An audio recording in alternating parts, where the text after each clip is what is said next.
Hola, te saluda Dulce Ruiz desde México y hoy te voy a compartir las notas de Elena G. White para nuestra escuela sabática.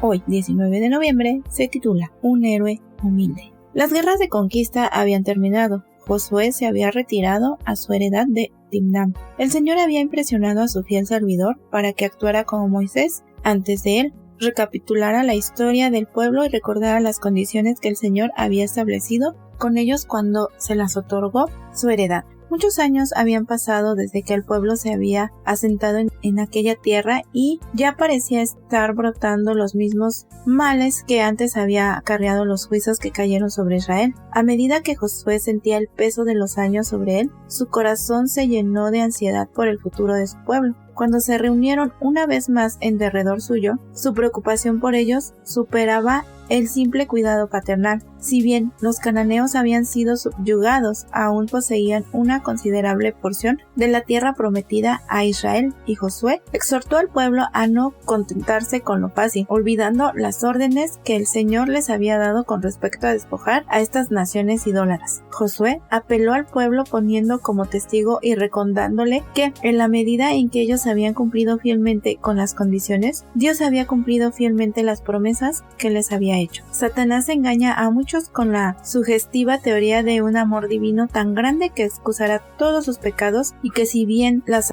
advertencias de la palabra de Dios estaban destinadas a cumplir cierto papel en su gobierno moral, nunca se habría de cumplir en forma literal. Sin embargo, en la relación de Dios con sus criaturas, el Señor siempre mantuvo los principios de justicia, revelando así el verdadero carácter del pecado, demostrando que su consecuencia inevitable será la miseria y la muerte. Jamás se pronunció un perdón incondicional del pecado, y nunca lo habrá. Un perdón de esa magnitud implicaría el abandono de los principios de justicia que son el fundamento del gobierno de Dios. Dios ha señalado fielmente los resultados del pecado, y si estas advertencias no fueran genuinas, ¿cómo se podría creer que sus promesas habrían de cumplirse? La así llamada benevolencia, que hace a un lado la justicia, no es benevolencia, sino debilidad. Después de presentar la bondad de Dios para con Israel, Josué pronunció un llamamiento al pueblo, una apelación en el nombre de Jehová, para que eligieran a quien habría de servir. Josué deseaba orientarlos a servir a Dios, no por compulsión, sino voluntariamente. El amor a Dios es el fundamento de la religión. Comprometerse en su servicio por la mera esperanza del galardón o el temer el castigo no servirá de nada. La abierta apostasía no sería más ofensiva a Dios que la hipocresía y una adoración meramente falsa.